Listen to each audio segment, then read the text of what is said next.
Hello everybody and welcome to the re-record of the lecture 2 for Physics 204, and I'm going to move my microphone down a little bit so I don't clip. For those of you who had watched the lecture this morning, you know that there was a cacophony of technical errors that led to all sorts of hijinks, none of which were fun.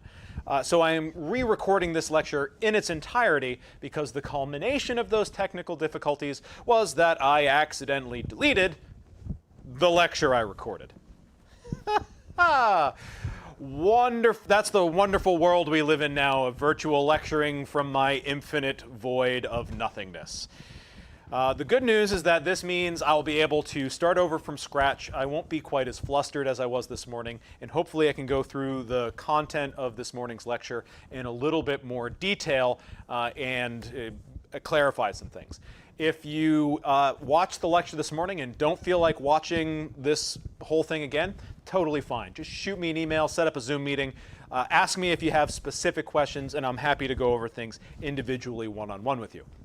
Note this is also true for Professor Mueller students. If you are watching the lecture and you want to come to my office hours, you are more than welcome to do so. Just shoot me an email if you need the Zoom link for how to get there. All right, so last class we were talking about the Coulomb force in one dimension. So that is F equals KQQ over R squared, but we were limiting ourselves to one-dimensional situations. Today we are moving on to the Coulomb force in two dimensions, and that is going to lead to some sort of general complications, as we saw quite often in Physics 203. When you do two-dimensional problems, things can get a bit tricky. And there's going to be, this is going to be no exception. Now, the way you generally treat two-dimensional problems in Physics 204 is you break it up into individual one-dimensional problems, and you try to build an answer from there. The reason for this is because if I have a situation like here where I have three charges, and I wanted to find the net force on that one up at the top, we might be tempted to say, well, the force is K Q1, or let's say Q0, Q1 over R squared. Well, maybe let's just add in an extra charge or something. Well, would it be correct to just add Q2 like that? No, that is very, very, very, very, very wrong. So if you just wrote it down in your notebook, erase it. The problem is that with Coulomb's law, we only have the ability to calculate the electric field between two charges. So if we do 3, what we actually have to do is instead of treating this like a system of 3 charges, we treat it as a system of pairs of charges. These two charges exert forces on one another, these two charges exert force on one another, and these two charges exert forces on one another. As a result, what we're actually going to want to do when we're asked a question like, what is the net force on this charge, we consider these pairs individually.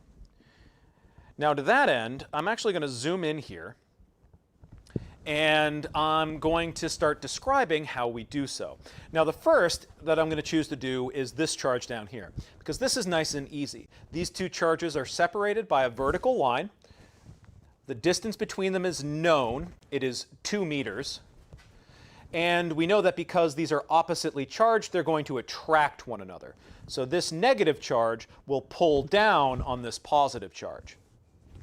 We indicate that with a downward arrow, and we label that force F2, 0. How this should be read is the force from charge 2 on charge 0. So F2, 0, or F20 means force from charge 2 on charge 0. So that is what we're labeling that. Just for clarity, I am going to indicate this arrow with a red line. Now, I know how to calculate the magnitude of the force between two charges. It's just Coulomb's law. So if I zoom back out and I look down here, I can calculate F20 just by applying Coulomb's law.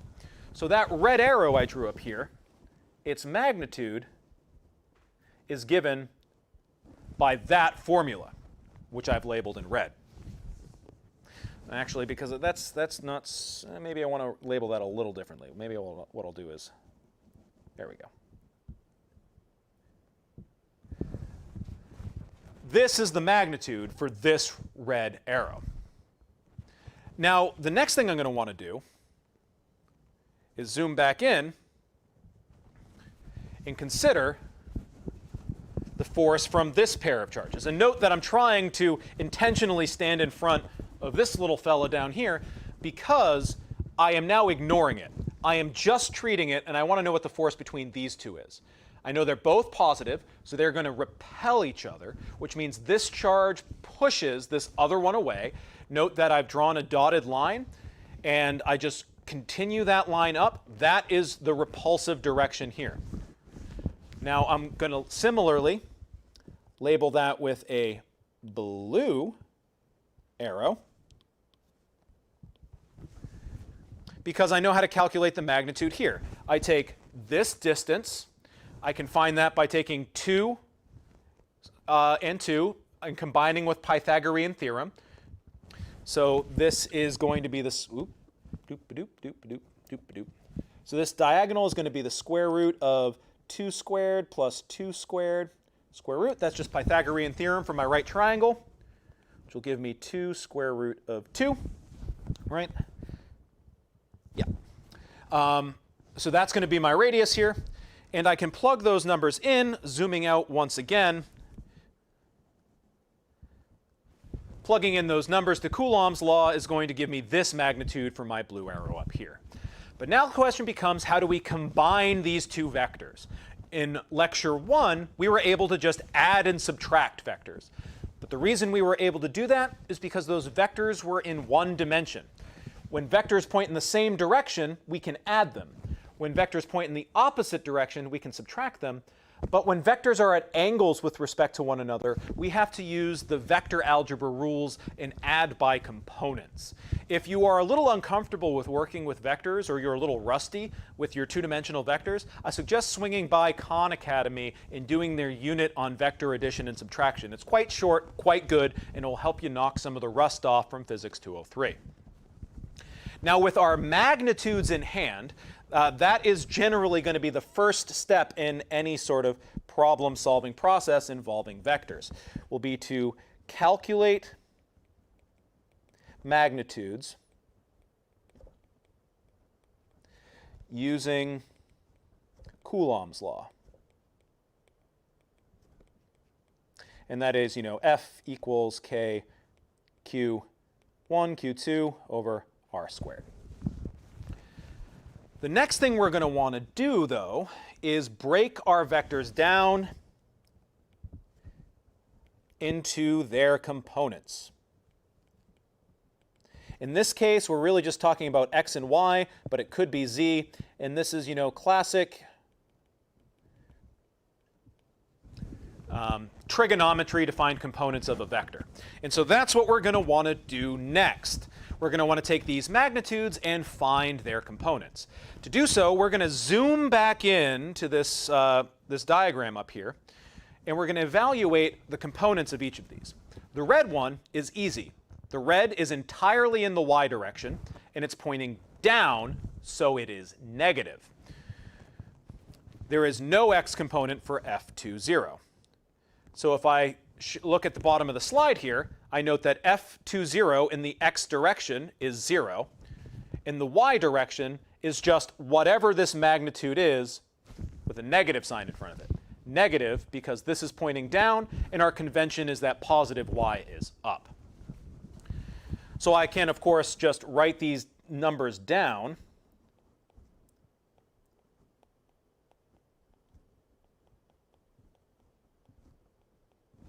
Oh, that 7 looks a little wonky. Give me a moment. Now my eraser's not working. There we go. Minus 7. Of course, it is the blue vector that is a little trickier. To do that, we need to find its components. And to find its components, we need to use some trig. Now, the first thing we need to do is define an angle. It's hard to do that here because we're not given any information about this little vector up here. But we are given some information about this triangle. Specifically, this triangle, which will have an angle theta, is a right triangle whose base and height are the same. This is 2 and 2. This, we can either simply remember that that means this is a 45-degree angle, or we can actually calculate it in a number of different ways. Since the base and height are the same, we know that this line is going to perfectly bisect this angle here. So we simply do half of 90 degrees, gives us 45. Or we can even go and we can just calculate the arctangent of the opposite side, 2, over the adjacent side, 2, and that's going to give us 45 degrees. No matter how you slice it, this angle will work out to 45.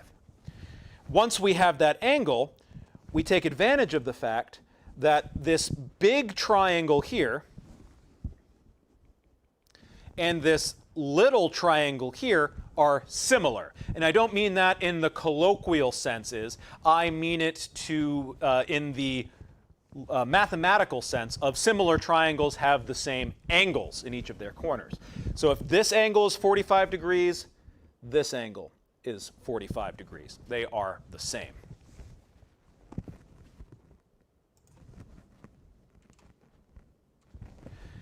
Sorry, just responding to a question in the chat that's a little divorced from this particular concept. But I will mention it briefly here. There was a question in the chat, when you are plugging in the value for k, what do you plug in? I'm just going to flip ahead a couple of slides because I have it written down for you, if it will let me go ahead in the slides. The value of k is 8.99 times 10 to the positive 9.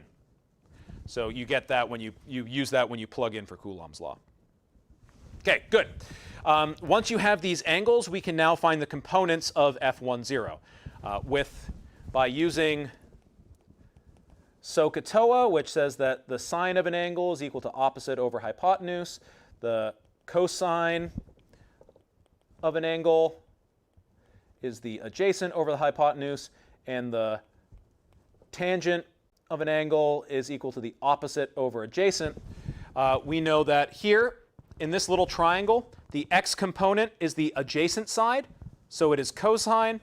The y component is the opposite side, so it is sine. Therefore, F10 is the magnitude of F1, this number, times the cosine of 45, and the y component is times the sine of 45. And we can actually plug in those numbers real quick. 5.62 times 10 to the minus 7 times the cosine of 45 degrees,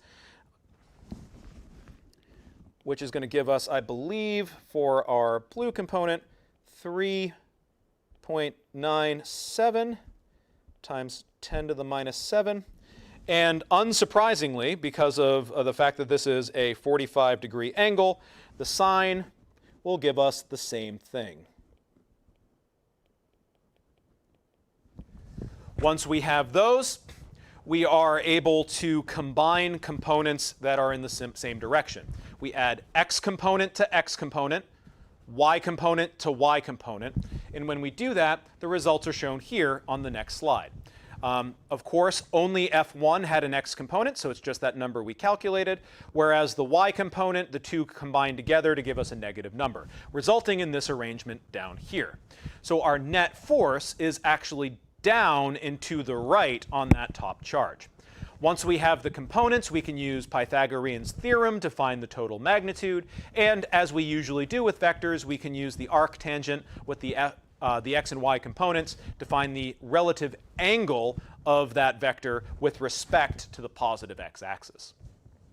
Of course, if this was a three-dimensional problem, we would be able to do this in 3 dimensions just as easily, where the Pythagorean theorem would simply include the z component as well. It's a little bit harder to determine angles in 3D, so it's really just useful for calculating the magnitude here. We're going to be using this mostly in 2-dimensional cases in this class, although once we get to Unit 3, there will be some 3-dimensional problems.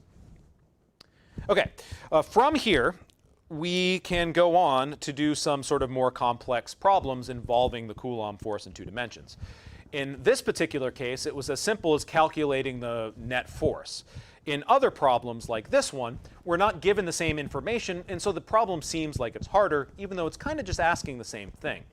In this particular case, we have 2 unknown charges, Q1 and Q2, acting on a third known charge, Q0. The only thing we know about this problem is that Q0 has a charge of 1 nanocoulomb and that it is experiencing a net force of 2 newtons in the vertical direction.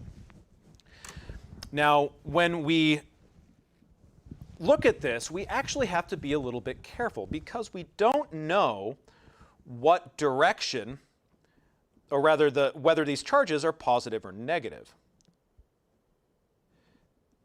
So I'm going to just draw some dotted lines here, just as a point of reference. And what we're going to do is we're going to infer the nature of each of these charges based on what they could possibly be. For example, if Q2 was a positive charge, it would repel Q0, in which case the force would be in this direction. Alternatively, if Q2 was negative, it would attract Q0, and the force would be this way. Similarly, if we were to look at Q1, Q1 has 2 options as well. If Q1 was positive, it would be, and maybe I should do that in a different color. We'll do green. If Q1 was positive, these would repel, and it would go this way. If Q1 is negative, it would go this way. And we don't know which one of those is right, but we can figure it out. Because if we zoom in here and we look at our vector f0, we know that it has a vertical y component. Of these 4 possibilities, only one of them has a positive y component. It's this one right here. So right away, we know that this has to be a contributing vector, not this one down here. That tells us something about Q2. Specifically, it tells us that Q0 must be attracted to it, therefore Q2 must be the opposite charge, therefore Q2 is negative. Now that we know that, we can examine Q1. Now there are 2 options for Q1, one to the left and one to the right. But we note that our net force does not have an x component. It is purely in the y direction. But our force from Q2 does. So in order to cancel out the positive x component from Q2, Q1 would have to be a negative x component, which means that it is this charge that must, or rather this vector that must be the one. This one goes away. This is only the case if Q1 repels Q0, so we can conclude that Q1 is positive. And now that we've done that, we can actually move on to the next slide, which has these forces labeled. Now, when we find out what these components are, what we ultimately turn to is Newton's second law. The sum of the forces in the x direction have to equal the total force in the x direction, and the sum of the forces in the y direction have to equal the total force in the y direction. So just to put that into words, this is a physics 203 concept. Sum of the forces in the x direction have to equal the total force in the x direction, which we know from this blue vector is 0. Give myself a little bit of room here. Similarly, we know that the sum of the forces in the y direction have to add up to this amount here. And that amount is 2 newtons, as is given in the problem up here. Now, at this point, we would want to go back to our algorithm, and we'd want to calculate our magnitudes of our forces. I'm going to do that over to the left. F10 is the force on charge 0 from charge 1. So from 1 on 0. That's going to be K times Q0 times Q1 over this distance right here squared. Now the problem gives us that number. It's 3. So this is going to be 3 meters squared. Similarly, F20 will be K Q0 Q2 over this distance squared. Now this distance is a little bit tricky. I'm going to indicate it here with a gray line. It's going to be the square root of 3 squared plus 3 squared. And if you actually, there are a lot of different ways to think about it. The way I did it earlier in lecture seemed to confuse people a little bit. So instead, you can just plug in the numbers, and you end up with, it's 3 times the square root of 2, which is 4.24. But then if you,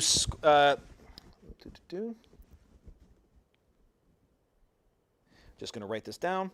It is 3 squared plus 3 squared. Then I square that whole thing.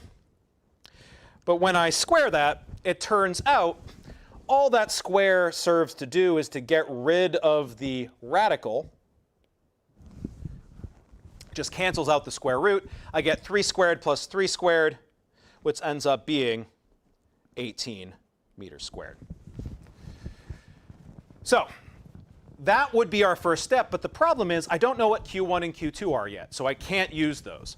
Instead, once I have my formulae, I move on to the next step, which is to find the components. Now, the x direction has 2 vectors acting in that direction. The y direction only has 1. So let's do the one that is simplest. If I have the y component, that y component comes from F20. I have to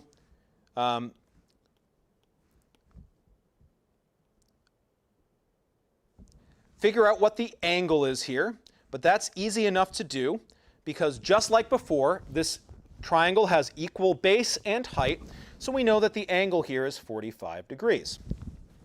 The y component of F20, well, it doesn't matter, but if you look down here, here is 45 degrees. If you look, the vertical side here, that's the opposite side, so that would be sine. So it's F20, whatever that magnitude is, times the sine of 45 degrees. Now you can plug in for the sine of 45 degrees here. But for the time being, we're just going to leave it like that. Meanwhile, in the x direction, there is the positive x component of F20,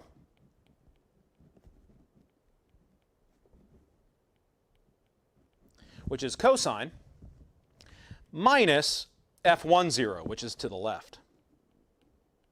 And I know that those have to add up to 0. I now have 2 equations with things that I can use to sort of figure out what's going on here. There are a number of different ways to do this, but the easiest would probably be to solve F20 for the unknown.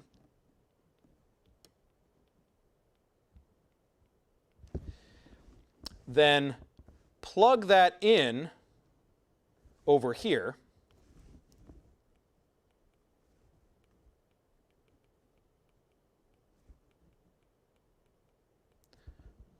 And set that equal to F10, because F10 above me, it is negative, so I add it to both sides. It moves over to the other side of the equation. This is just a number. I can plug it in and figure out what it is. That gives me F10. Once I have F10, I can come back here and figure out my Q1. And similarly, I can do the same thing with F20. This is just a number. I can calculate it. I can plug it in here and find Q2. In the interest of time, I'll leave that calculator exercise to you. The result should be in your lecture notes, and if not, you can come, if you're still confused, you can come check in with me. You know what? We've got a little bit of extra time. I'm not doing this. Maybe I won't. Maybe I'll actually plug it in. So 2 divided by sine of 45. There we go. This gives us 2.82 newtons here. F10 is that times cosine of 45. This gives us F10 is simply equal to 2 newtons. So those are the numerical answers for my forces. I can just plug those in over here.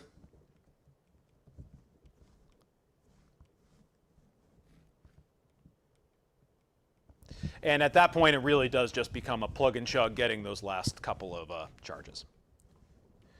Give it a shot. Let me know if you run into any trouble. Now, of course, we can have all sorts of different scenarios here. In this particular case, we have 4 charges. And the way we generally want to handle situations like this one is by going through and doing some sketching. I'm going to make the charge in the upper left-hand corner red, and I'm going to make the charge in the lower right-hand corner, that's supposed to be purple. And we'll make this one up here green. This way I can just indicate what all of the different forces are. Now, we are told in this case that the force between nearest neighbor charges is 1 newton. So let's go through and just label all of the nearest neighbor charges. So for example, if I want to find the force on this one, the green negative and the blue negative are its nearest neighbors. So each one of those will exert a force that is attractive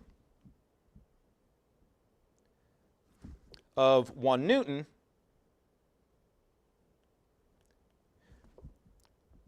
on the red charge in the upper left.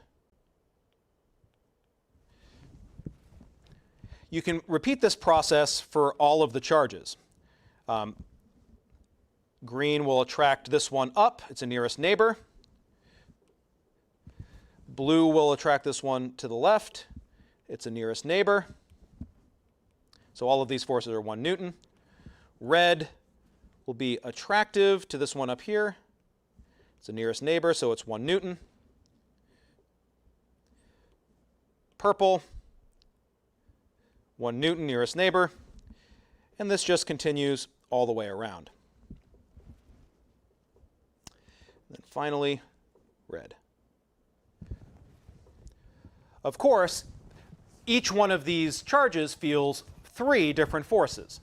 I have labeled 2 of them for the nearest neighbors, but it's the one diagonally across that is going to be the missing piece. The trick is that diagonally across has a different radius. So if I call this distance here d, the sides of a square, then the diagonal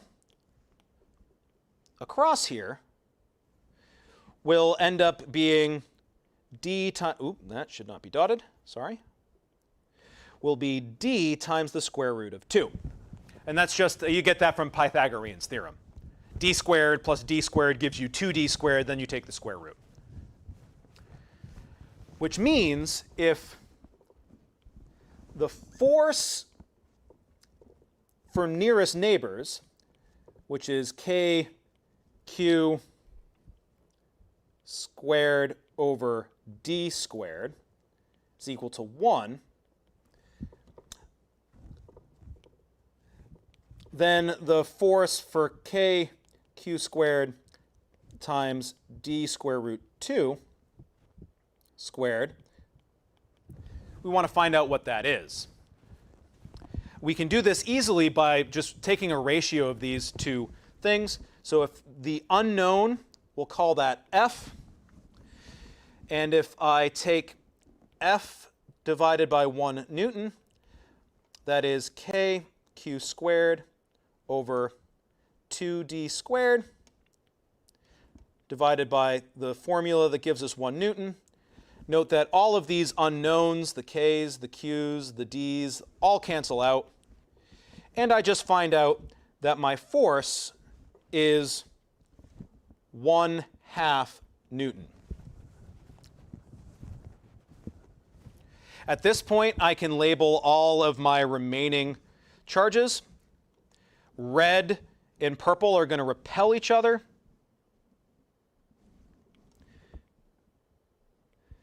With a strength of 1/2 Newton. Purple is going to repel up here with a strength of 1/2 Newton. Green is going to repel blue down here, 1/2 Newton. And blue is going to repel up here, 1/2 Newton. Note that these are all diagonal, so they have components, and I would have to find out the components for all of these things. That is simple as 1/2 cosine 45 and 1/2 sine 45. And if you go through the process of actually calculating this out, the final result, which I have written down here in my notes, for any single one of these problems is the total force for any of these charges can be evaluated as 2 square root of 2 minus 1/2 newtons. Or if you actually plug in those values, square root of 2 minus 0.5, 0.914 newtons. So there you go. You can work through the process of checking these yourself. You know the final answer now, and it's also worked out in the lecture notes if you want to go through it in more detail. The lecture notes do it in a slightly different way. If I made a little arithmetic mistake here, it is my fault. It's not the end of the world. I had a very crazy morning, so I'm a little bit flustered. So just work through it and double check. OK. Now, from here, we have various different problems where we can approach things in 2 dimensions. And a famous one that causes trouble for students is when we do a 2-dimensional problem that includes other sources of force. So, for example, here we actually have quite a complicated situation. We have a pair of spheres that have charge Q. They are equally charged. So they both have the same amount of charge. They are hanging from the ceiling. Now, because they have the same charge on them, these two spheres repel each other. But they only repel each other so far because there's a string connecting them to a point. That string exerts a tension on them, and it limits how far they can fly out. Furthermore, these charges have a mass. And because they are hanging from the ceiling, that mass is associated with a force due to gravity. So we are really fusing 203 and 204 concepts in this particular problem. Now, in this class, you will only have to consider gravity when it is explicitly referenced. Here, they have a mass m. That's your first hint. They are hanging. That's your second hint. And the fact that they are hanging from the vertical, these 3 context clues tell us that we have to include gravity. Most of the time, you can choose to ignore gravity by considering the situation as if it were happening on a tabletop instead of vertically up and down. In this particular case, though, we can't ignore gravity, so we actually have 3 forces acting on each of these charges. Each charge is repelled by the other. That produces an electric force in this direction on this charge, and this direction in this charge. Each sphere experiences a tension back up the string, and each sphere experiences a force due to gravity straight down. For the sake of simplicity, we will only perform the calculations for one of these scenarios. The reason being is the other one will just be identical. To do so, we have to draw a free body diagram, just like we did always in Physics 203. We identify the 3 forces labeled here in blue, Fe, mg, and tension. And then we indicate that the tension, since it has since it is two-dimensional problem has components in the x direction, shown here in red, and the y direction, also shown in red. So as before, we need to sum the forces in the x direction. We need to sum the forces in the y direction. Now, we want to be very careful here because the problem gives us an angle theta. But what angle is that in this problem? If we look at it here, the tension comes up, so this angle is the angle between the tension and the vertical, which means, no, come back, here we go. This angle here is the one labeled as theta. By the law of alternate interior angles, that means this angle is also theta. Note that when we do SOHCAHTOA, that's going to mix things up a little bit. Now, here's our angle theta. Here's our x component. This is a sine because it is on the opposite side. We don't need that extra angle labeled. So the x component is whatever the unknown tension is times the sine of theta, and then that is minus Fe. Note that it is your intuition to just say, oh, x component, that's cosine. I know that's your intuition because I actually made that mistake in this morning's version of the lecture, just by accident. I said what I just said, and then I wrote down cosine anyway. But here, the thing is, we have to be very careful about what angle has been labeled, and in this case, it means that the x component is a sine. Similarly, the y component, which is vertical, so it will be positive, is then going to be the cosine, and that will be minus mg. Now note what we are given in the problem. We are given the mass m, we are given the length L, we are given the angle theta, and we are told nothing about our charge. And our goal is to find Q. Well, I have two equations here, and I functionally have two unknowns. I'm treating Fe as my primary unknown here, because that's going to be the thing that allows me to get back to my charge. But my other unknown is tension. The good news here, though, is that I can actually solve this equation for tension. I'm going to move the mg over to the other side. I'm then going to divide both sides by cosine theta. And this is going to give me my tension. When I plug in all of my numbers, I get 30 grams, so that's 0.03 kilograms, times 9.8 for gravity, divided by the cosine of, where is it, 5 degrees. Make sure my calculator is, in fact, in degrees. And that will give me an actual value for my tension, should I choose to use it. And that is going to be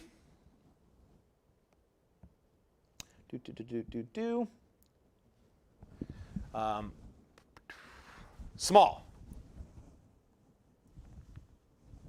My calculator is giving me trouble. But instead of plugging in the numbers directly, and just plugging it in here, we like to do things symbolically in this class, meaning we only want to wait till the last possible minute before we plug in any values. This is awkward for many of you because it's not how you're used to working with math and algebra and so on. But it is very helpful when trying to trace down where things went wrong. So what I'm going to do is I'm actually going to just take this mg cosine theta. I'm also going to get out of the way here. Mg cosine theta. I'm going to plug it in up top. So I take this result, which I will label here in blue, and I'm going to take that blue result, and I'm going to plug it in up here for t, and I'm going to get mg over cosine theta sine theta equals Fe. And that is going to be the thing that gets me where I want to go.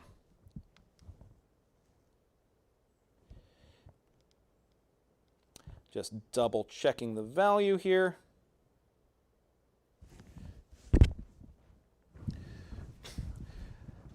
Now, when I actually plug in values for that, I get that Fe is equal to 0.030 kilograms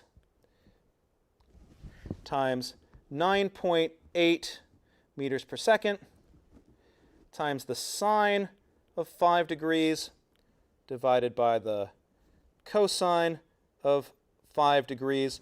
Plugging in all of those numbers, just doing this last step of the multiplication, sine times sine of 5. There we go. Oops. Drop my calculator. This is going to give us Fe, the magnitude, is in fact going to be 2.57 times 10 to the minus 2. Note, though, if we are being very careful with how we label things, that is just the magnitude. Please do note that the direction is to the left. Even though that is a positive number, the vector would have a negative sign in front of it. But we are only calculating the magnitude here. Once I have the magnitude, I can set Fe equal to my Coulomb's law, K times Q over the distance between them squared. Now, this is the distance. That's r. The problem is we don't know what r is. But what we do know is that this length is L and this angle is theta. So using trig, we can calculate the opposite side relative to the hypotenuse by using sine. So this length right here would be L times the sine of theta. L times the sine of theta gives us half of r. So if I plug in for the whole thing, r would be equal to 2L sine theta. Simplifying Coulomb's law a little bit, note that the charge is the same, so this just becomes q squared divided by 2L sine theta squared. That is equal to Fe. I know what Fe is. The rest of this problem just becomes plug and chug. And the final result that I'm just going to write down, and I'll leave the algebra steps to you, is plus or minus 4.41 times 10 to the minus 8 coulombs. Note that it is plus or minus, because these charges would repel if they had the same charge. They could both be positive and they would repel, or they could both be negative. There is no way of determining what the sign of that charge is based on the given information. All right, that wraps up our discussion of the Coulomb force in 2 dimensions. The rest of today's lecture is going to be related to the thing that mediates this force. And it's my expectation that we will, this lecture will run up to be just about an hour long, because we've kind of packed a lot of information in here, and it will take another 15 or 20 minutes to get through. Okay, now the electric field is something that we mentioned very briefly at the start of lecture 1. And it was involved with the basic process by which forces are transmitted. The idea is I have an electric charge over here and an electric charge over here, and somehow they exert a force on one another. This is a little strange because in physics 203, we're used to forces being transmitted because things push on one another. If I push something to the left or to the right, I am actually in contact with them. The only exception to that in 203 was gravity. Gravity had this weird effect where things could be affected over long distances. The sun, for example, could exert gravity on the Earth, despite there being nothing in between. Charge is exactly the same way. And the way we conceptualize this is that what is actually happening under the hood, as it were, is that an electric charge is generating something called an electric field. It is creating this quantity. Now, this field, because it is a field, has a value everywhere in the universe, everywhere in space. So you can always say what the electric field is no matter where you are.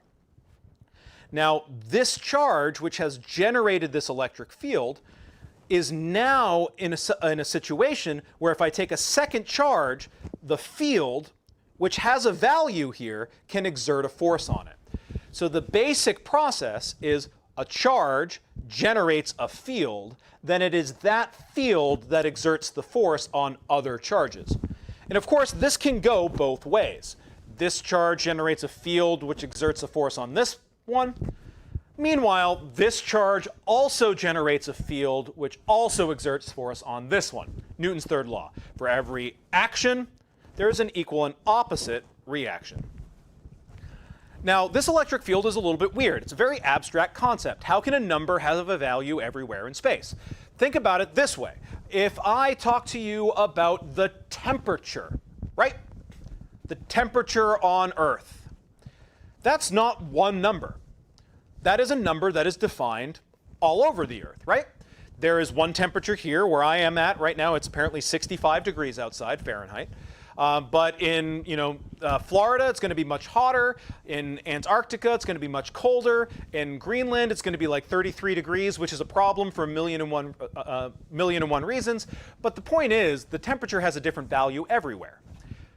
You could kind of describe that as a temperature field. It's not exactly what we're talking about here, but it is a thing, the temperature, that has a value everywhere. And that value can be different at different points. The electric field is the same way. When you are very close to this charge, the field is very strong, and when you are far away, the field is very weak. And you will always experience that field no matter where you are in the meantime. To understand how we quantify this field, it's useful to look at Coulomb's law. K, Q1, Q2, over r squared. Now, I've written this a little weirdly so I can group it together. If I look at this force relationship, the force which describes this whole thing here, and I just group the values mathematically so that I have this group here and Q2.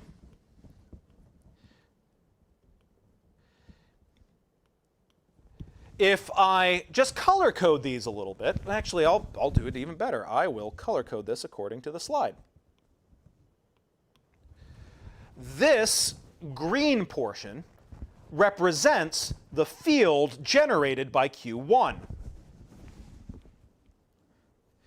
And for the sake of simplicity, I'm just going to call this Q. This is kind of the environment. This is the physical situation that is leading to the electric field. If I now then talk about this other charge, that's Q2. That's the thing experiencing the force. We sometimes call this a test charge, because by putting it here, we are testing the strength of the electric field by measuring a force. Now, this thing here we know combines to give me a force between those two objects. And in fact, maybe just to be consistent with the slide, I'm going to label this Q1 instead. And so if I just move the order of these around just a little bit, remember, commutative property, I can reorder multiplication. What I see is that if I call this thing E, then the force on charge 1 is just charge 1 times the electric field generated by Q. The electric field is thus defined as kq over r squared. Note that it only depends on what this charge is. The electric field doesn't care what's happening over here. The force on this charge is then just that electric field times Q1.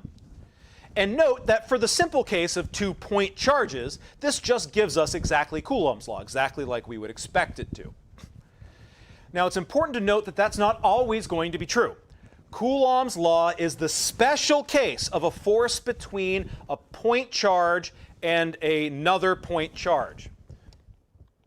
This is a specific formula. This thing here that I've just boxed, this relationship is general.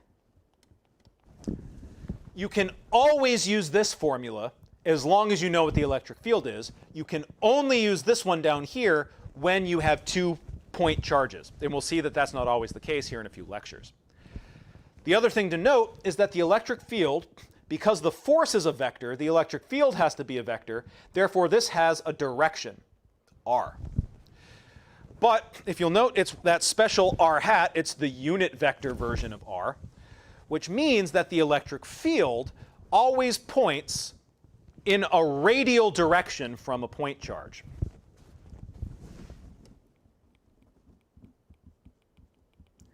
So positive charges, electric field, oops, I'm in the way. Let me get out of the way. E field points away. And for negative charges, the E field points toward. That is because if I were to look at a general direction here,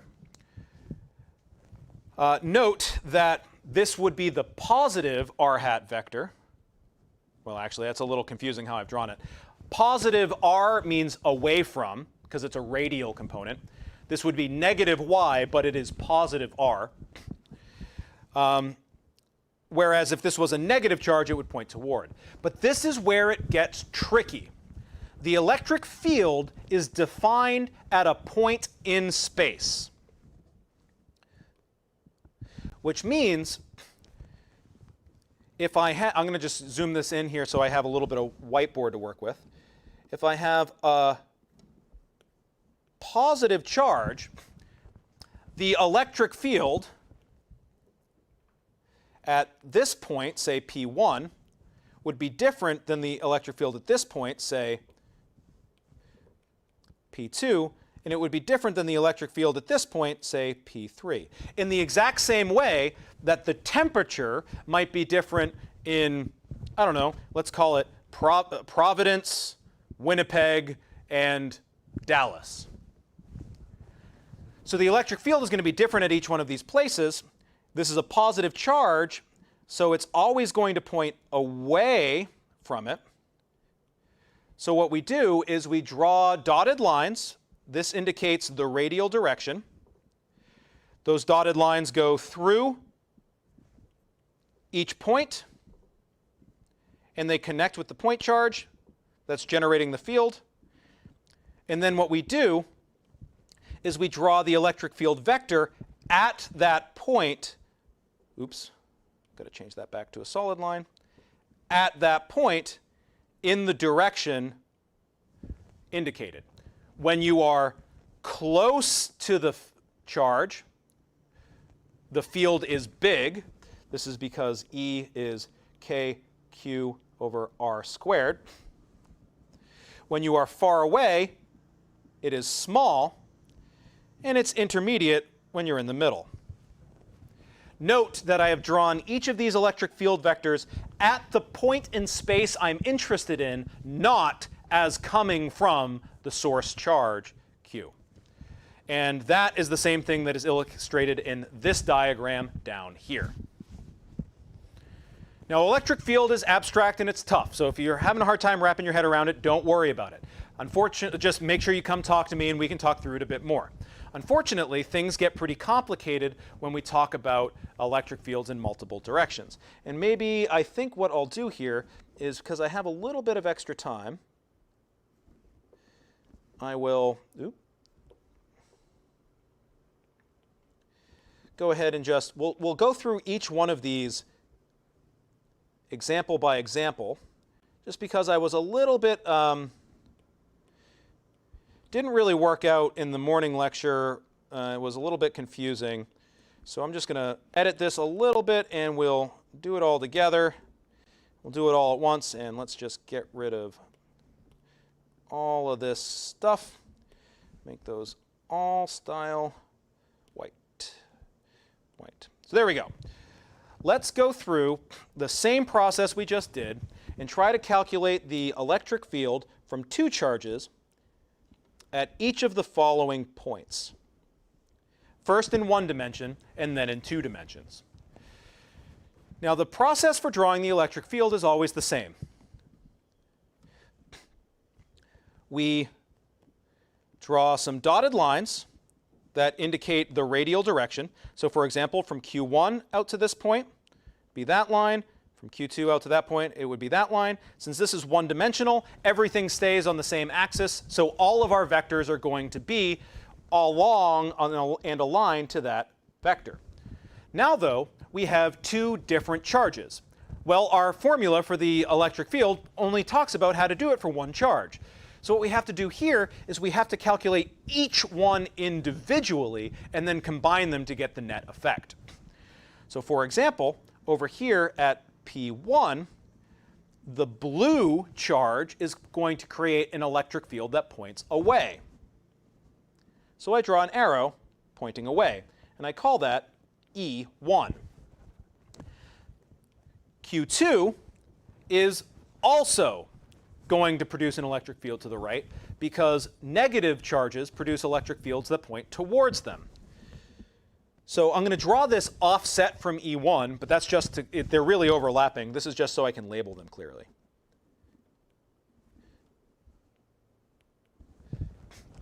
These two vectors are in the same direction, so if you combine them together, you'll get a total vector, and I'll call that E net, that is in a certain direction. Note that here, the electric field from both of these charges combine together to be in the same direction. Their individual strengths will, of course, depend on what Q1 and Q2 is. P2, point 2 over here, is a little bit different. Now, we have E1 still pointing away, but now E1 is smaller because this point is further away from charge 1. In addition, my negative charge over here produces an electric field that points towards it. So that's E2. These vectors are in opposite directions, and so they are going to subtract from one another. So E2 is bigger than E1. As a result, my net electric field will be to the left, but it'll be a little smaller than E2 because E1 subtracted from it. In one dimension, that's pretty easy. And in fact, the next couple slides ahead, that process is exactly what goes through here. So I would suggest that what you do is you take this particular problem and you work through it a little bit. We're going to go through at least one of these, but it's set up in exactly the same way. When you get to 2 dimensions, it is, of course, much trickier. Now, the radial lines that we have to draw our electric field lines on get more complicated. For P1 up here, Q1, this is the radial line.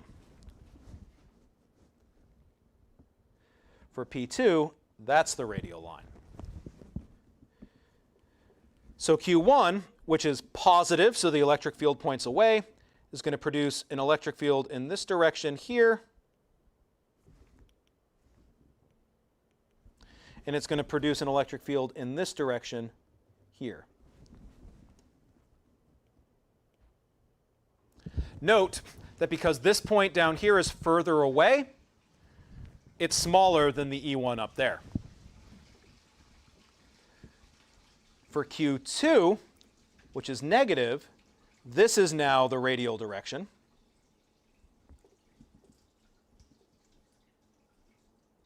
And this is now the radial direction. So our electric field lines from Q2 are going to look a little different. E1, or rather E2 would be here because it points towards the negative charge.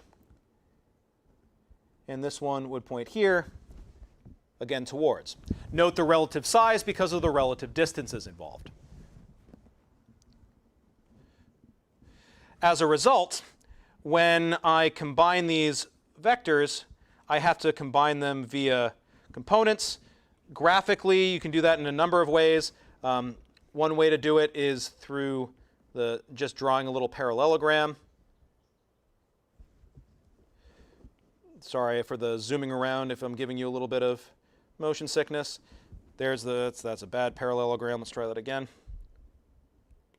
Third time's the charm. There you go.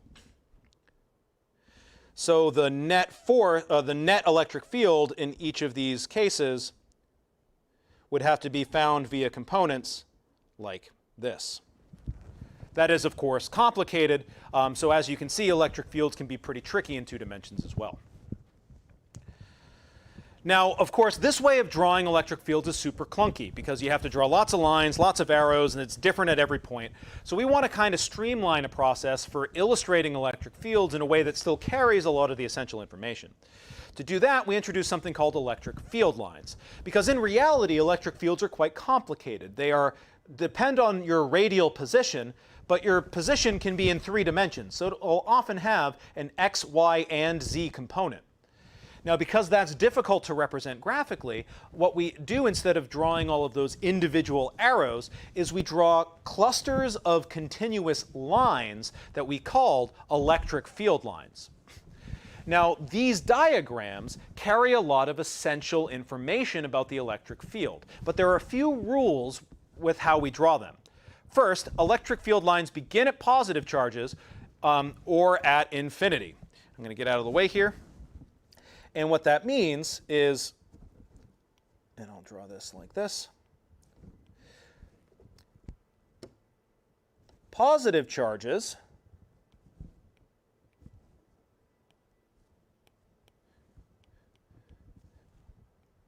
have field lines that always point away.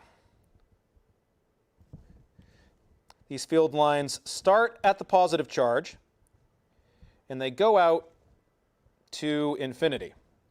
Forgive me if it doesn't appear that these actually touch the charge. It's just a byproduct of the fact that I am trying to draw something on a very small portion of my screen. There we go. Note that these have a direction, away specifically, and they start at the positive and they go out to infinity. By contrast, oops, didn't mean to get rid of that, sorry. Negative charges, which I will do down here in blue, electric field lines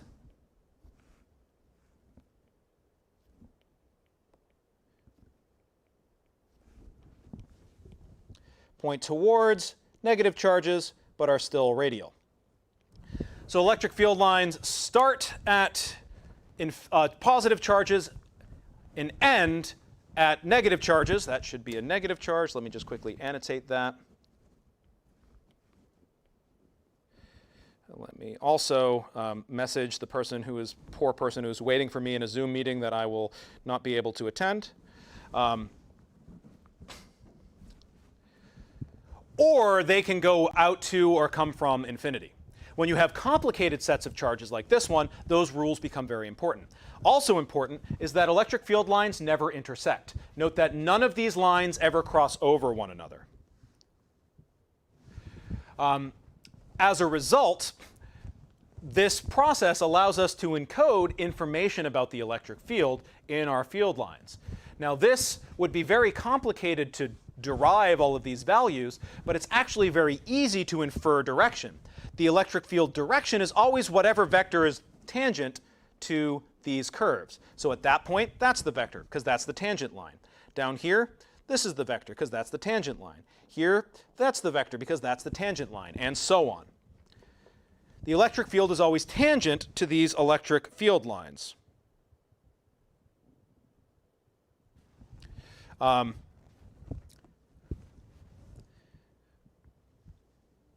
The other piece of information that this encodes is that how spread out or bunched up the field lines are indicative of the strength. When field lines are very close together, like they are here or here, the electric field is strong, whereas it is very weak where it is spread out. Now, if you'll excuse me for just one moment, I just need to send a message to my Zoom meeting. Wrong button. Still getting used to this. There we go.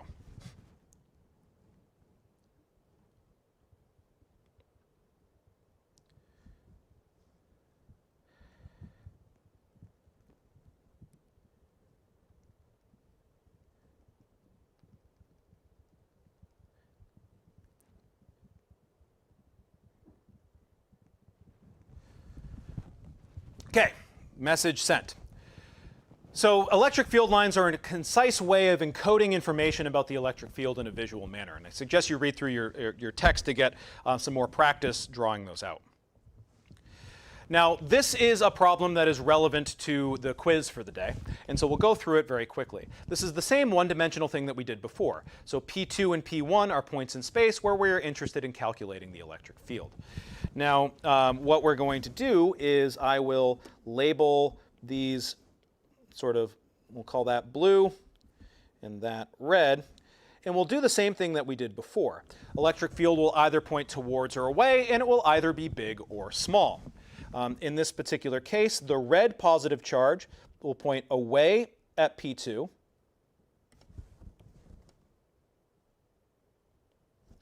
And that will actually be moderately sized. And it will point away still at P1, but that will be quite small. Meanwhile, Q2 will point away at P2, but note that that's in the opposite direction. It will be quite large because, well, come back, because it is very close to P2, whereas over here, it will point away, and that is now to the right. Each of these can be calculated using kq over r squared, and that's what's done up here. For P1, this point, both of the vectors are in the same direction, so it's kq1 over 7 meters squared, because this is 7 meters, plus kq2 over 3 meters squared, because this is 3 meters. Plugging in those values gives you these numbers and gives you this total result. Meanwhile, down here, we now have to take into account that these are in opposite direction. kq1 is from this charge, and that's the red line here. That's smaller than kq2 over 1 meter squared, which is the blue arrow, so we end up with a negative number. This process will be very similar to the quiz that you do today. But before we do that, I want to mention just very briefly some more complicated scenarios for how these calculations can be evaluated. In this case, in this diagram, you see we have another two-dimensional case where we have two charges, and I'm trying to find the electric field up at this point. We do the same thing we did before, where we figure out the electric field from each charge. This one points up because it's positive, so it's away. This one points up at an angle because it's positive, and that is away. I then have to find the components of this net electric field vector by figuring out the components of E1 and E2. I can do that by considering the fact that I know the dimensions of this triangle.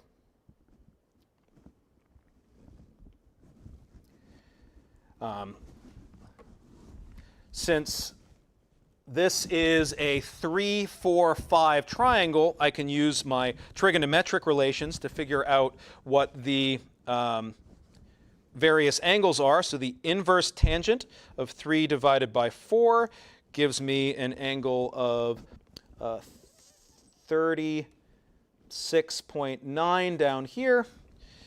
And the tangent of 4 divided by 3 should just give me 90 minus 36.9, which is up here, 53.1. Once you have those angles, you have everything that you need in order to calculate the components of E1 and E2, which I've done over here.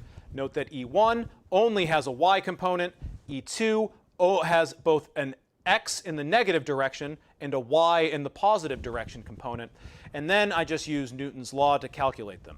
The magnitudes are calculated using kq over r squared. Nothing is different there. The final result, though, will have both an x and a y component. And from those x and y components, you can calculate the total magnitude and the angle of this vector. Note that the angle you calculate using the arctan is always the one measured up from the x-axis. So that's this little inset here. So this angle is larger than 90 degrees because this is in quadrant 2, 108. Finally, you can get arbitrarily complicated with these problems. Here's a situation where you need to find the electric field from 3 charges, but the basic principle is always the same. Find the individual magnitudes for each individual charge, E1 from charge 1, E2 from charge 2, and E3 from charge 3. Once you have those, you find components. E2 is y, E1 is x and y, E3 is x and y. Once you have all of those components, you can combine those components together to get your total result. But there's actually a step here that we can skip. we can note that E1 and E3, because of the way this is set up, these are equal magnitude charges at equal distances from the center. So the y components here are actually going to cancel. My net result is just going to be in the x direction when I add E1 plus E3 together. And so I can calculate that directly. I do so right here in this line. And once we have this total vector, it becomes relatively trivial to combine that with E2, which is what's shown here. The total result, E, shown here in red, is thus your total vector for all three of these added together. You can find its magnitude and its direction down here. With that said, we are done with the lecture. Sorry it ran over and sorry we had to re-record. This one was a little bit packed. This is the quiz for the day if you want to go up on Sapling and give that a shot. I will leave it up here for a moment or so. The lecture quiz will be extended one day because of the kerfluffle with the lecture this morning, and hopefully I will not delete this lecture from anything. With that said, I have Zoom meetings that I do have to get to. I will be back here next week, folks, with 90% fewer technical difficulties. Until then, thank you for your patience and bearing with me. Have a great weekend. Send me an email or set up a meeting if you have any questions. Otherwise, I will see you next week.